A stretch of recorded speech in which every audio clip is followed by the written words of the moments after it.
Hi, I'm Tim Silverwood from Take 3, the organisation that asks everyone to simply take 3 pieces of rubbish with them when they leave the beach, waterway or anywhere.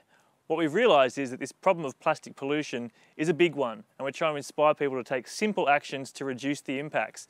And that includes taking 3 when you visit the beach or waterway, but also reusing items, refusing disposable plastics and sticking with things like reusable water bottles. It makes so much sense to use these and drink from the tap instead of wasting your money and the planet on plastic water bottles.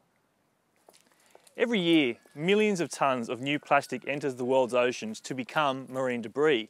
What we're finding is that up to 1/3 of all this global marine debris can be traced back to the beverage industry. That means bottles, cups, straws and lids. It's a huge amount, and we know that we can stop that by just not using these disposable plastic products in the first place.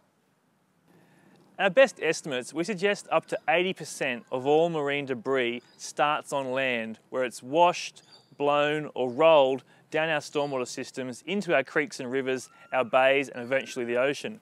And this mural behind me shows you some of the kind of items that we do find on our beaches when we're cleaning them up. Things like lids, bottles, shoes, cups, straws, everything. These are all items that people once used, probably for a very short time, and then threw them away. Unfortunately, away isn't always the bin or the recycling centre. It actually ends up, a lot of it, in our oceans and in our environment. So what does all this plastic in our oceans mean? Well, unfortunately, a lot of wildlife in our oceans actually mistake our plastic for food. This is very common amongst seabirds, who unfortunately mistake plastic lids for other sources of natural food. And we're seeing this increasingly in parts of Hawaii and also in parts of Lord Howe Island and all around the world, that seabirds are actually ingesting these plastic lids in very high concentrations.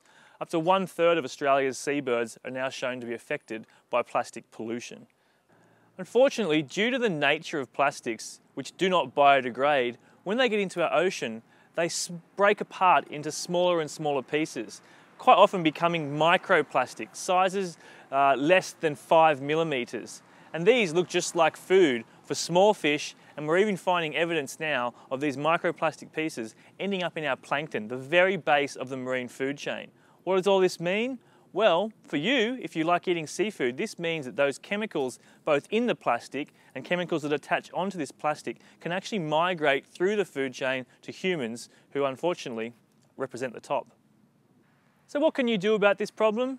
Well, all we're asking for is simple solutions. One of those is to take 3 next time you go down to the beach, but also look at your relationship with plastic. Is there ways you could reduce your plastic footprint? A very easy way is to reuse items. Reuse your water bottle, your shopping bags, your coffee cups. You can even find glass straws and bamboo cutlery that last for a long time. If we all work together, then these simple solutions will become a big change. So I'm hopeful that you guys can help us.